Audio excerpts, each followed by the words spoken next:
Bem-vindos à segunda parte da nossa aula sobre morfodinâmica de praias. Hoje a gente vai falar do modelo de praia de banco único. A gente vai falar de um dos modelos que existem. Depois eu vou entrar em outra aula, eu entro nesse assunto. Tá? Então, a gente vai falar do modelo do Wright Short 84. Tá? Que é um modelo que foi concluído nesse artigo aqui de Wright Short 84. Eu vou disponibilizar para vocês. Mas ele já vinha sendo desenvolvido há alguns anos, tá? E é o que a gente chama de escola australiana de morfodinâmica. Esses modelos eles foram desenvolvidos através da observação de uma coleção bem grande de imagens satélite, observações visuais, tá? Das praias australianas. Mas esse modelo ele foi extrapolado para as praias do mundo todo. E a gente sabe que existem particularidades, né, que acabam não se encaixando, situações um pouquinho diferentes, mas é um modelo que é muito útil para a gente entender a evolução morfológica com a variação dinâmica, né? Vai mudando a dinâmica, vai mudando a forma. Esse modelo ele é muito útil. Ele tem uma questão que é um modelo de praia de banco único, tá? Só considera um banco. E a gente sabe que, por exemplo, aqui no cassino, a gente tem 3 até 4 bancos em alguns momentos. Mas, quando eu mostrar para vocês os modelos de praias de múltiplos bancos, vocês vão ver que eles derivam, que eles surgiram a partir desse. Então, a gente precisa entender o funcionamento e a lógica de alteração entre os estágios é muito parecida, tá? Importante também aplicável em sistemas de micromaré, né, até 2 metros, dominados por ondas, certo? E ele é composto por 6 estágios, tá? A gente tem os dois extremos, o extremo acrescível ou refletivo, o extremo dissipativo, o extremo erosível ou dissipativo, e a gente tem 4 estágios entre os dois extremos, que são os intermediários, certo? Só ver uma coisa. Então, Wright Short, eles usaram o ômega, o nosso velho amigo ômega, no próximo slide acho que tem a equação de novo, para vocês lembrarem, que é o parâmetro adimensional de Dinh, que relaciona características da dinâmica, ou seja, da ondulação incidente, altura e período, com o sedimento. Nesse caso, usa o WS, que é a velocidade de decantação do sedimento, né? Que para sedimentos maiores, considerando o mesmo mineral, tá? Sedimentos maiores vão ter velocidade de decantação maiores. E aí eles classificaram, aqui está meio aproximado, ômegas pequenininhos a gente tem praia classificada como refletiva, ômegas maiores que 6, a gente tem a praia classificada como dissipativa e no meio do caminho são as intermediárias. Então, só para vocês lembrarem, né, o ômega, a gente tem a altura da quebra de onda, período e velocidade de decantação dos sedimentos, das partículas, né? Então, ondas maiores vão aumentar o ômega. Período pequeno também aumenta o ômega. E velocidade de decantação pequena também aumenta o ômega. Então, quanto maior a onda e menor o sedimento, mais próximo do dissipativo vai estar aquela praia, tá? E quanto menor o período também. Se a ondulação diminui e o resto fica igual, a gente diminui o ômega, a praia vai tender a migrar num processo de acreção, num processo mais em direção ao refletivo, tá? Se a gente muda de lugar e vai para um lugar com um sedimento maior, também a tendência é ficar mais refletivo. E diminuindo o período, aumentando o período também, a gente também tende a ir para o refletivo, tá? Então, vocês lembram, né, que o ômega ele é uma medida que relaciona mais ou menos a capacidade, a competência, na verdade, daquela ondulação, daquela dinâmica, transportar aquele sedimento, porque ela vai ter, o sedimento está sendo transportado, aí no swash, esse sedimento vem para a praia. Se o ômega for pequeno, é porque esse sedimento é grande demais para aquela ondulação e esse sedimento vai se sedimentar, vai se depositar em direção, vai se depositar na parte subaérea, na face da praia, formando a berma. Se a ondulação for grande com relação ao sedimento, esse sedimento vai se manter em suspensão e vai voltar de volta para a água. Tá? Então, a primeira situação seria a situação acressiva e a segunda a situação erosiva. Então, o ômega pequeno, a gente tem situações acressivas. O sedimento ele vai sendo depositado na face da praia. Ômega grande, o sedimento não é depositado, ele continua em suspensão. E aí ele volta em direção à costa, em direção à zona de surf. Tá?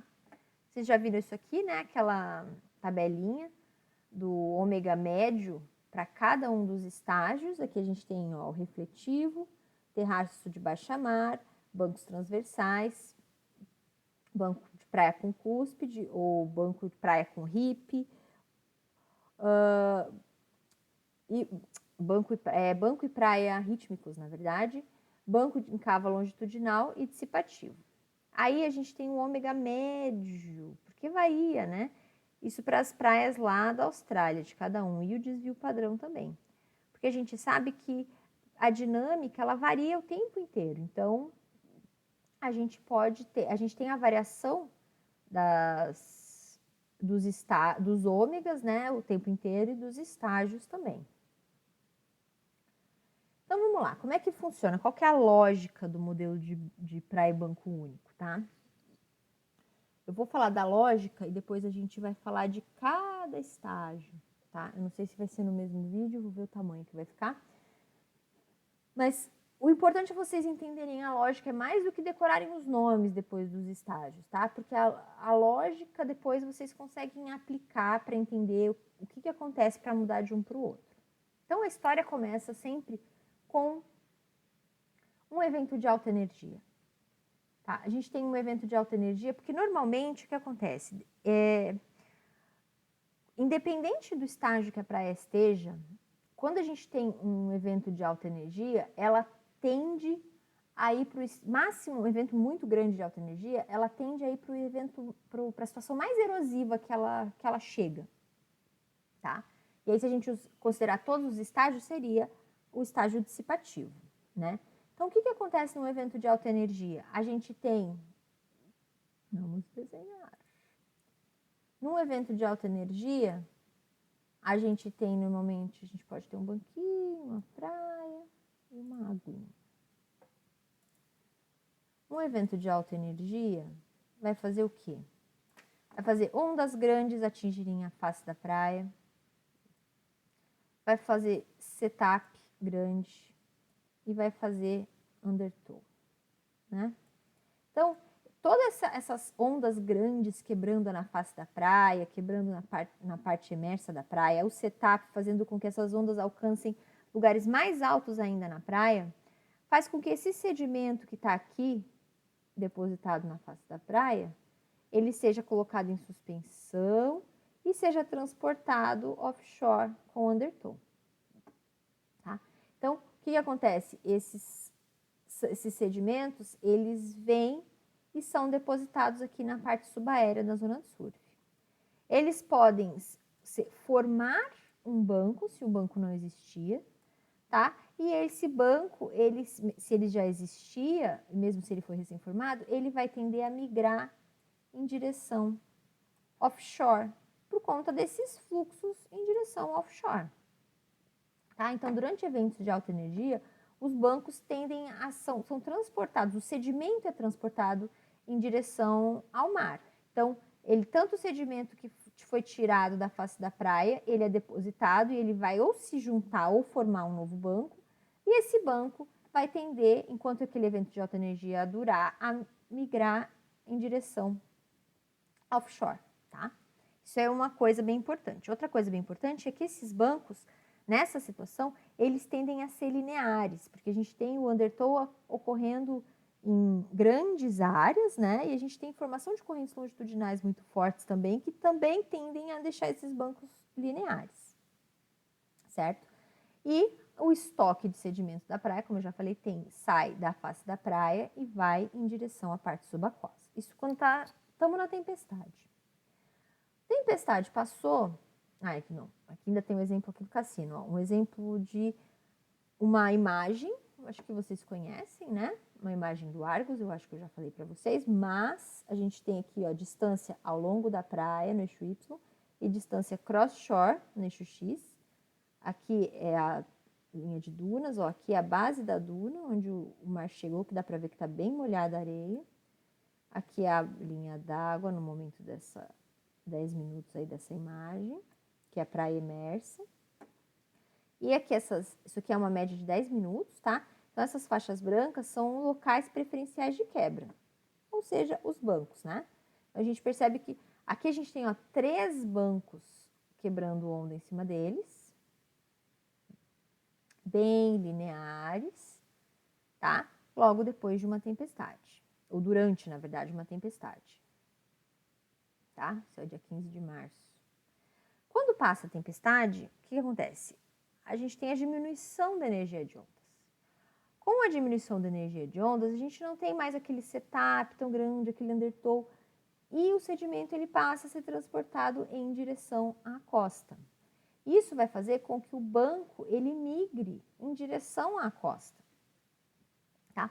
Só que o banco, vamos fazer um banco, ele vai migrar em direção à costa, tá?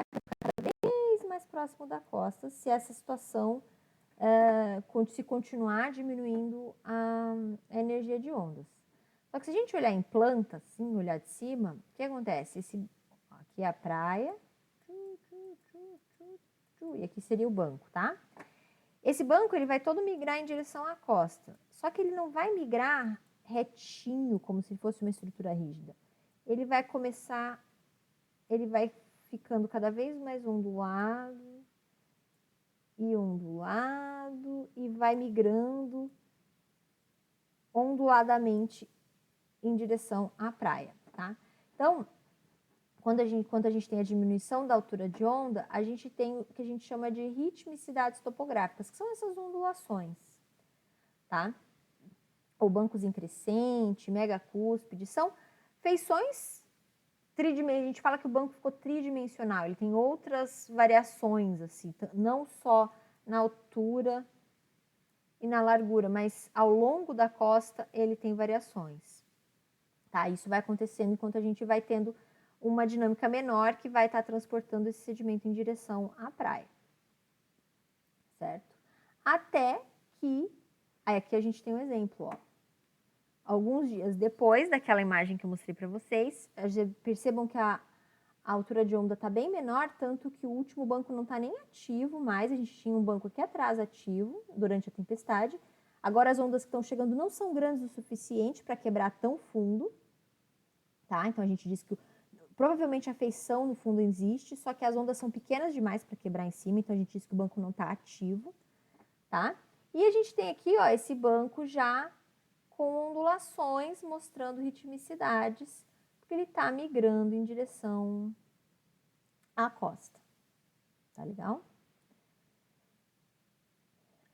Com a diminuição gradual da altura de onda, a gente tem um estoque de sedimento cada vez mais próximos à costa e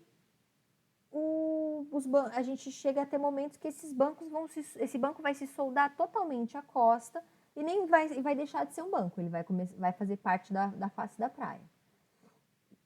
Tá? E aí a gente tem o outro extremo, que é o refletivo. Então, no meio do caminho, entre o nosso extremo dissipativo lá atrás durante a tempestade até esse finalzinho, onde o banco se cola totalmente na praia e não é mais um banco, a gente tem os estágios intermediários aí no meio do caminho, tá? Que é o caminho a percorrer. Certo? É muito importante a gente lembrar que, assim, quando entra uma tempestade, independente do estágio nesse meio do caminho que a praia esteja, normalmente ela vai direto, ela vai mais rápido, porque a gente tem muita energia associada, né?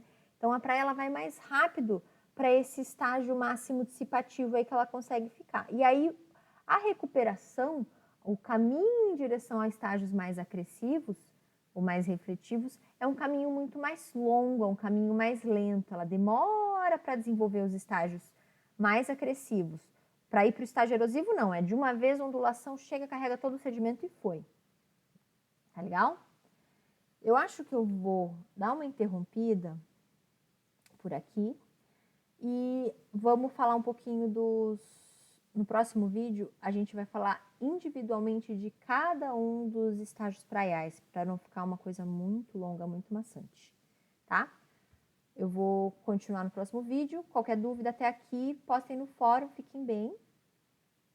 E até o próximo vídeo.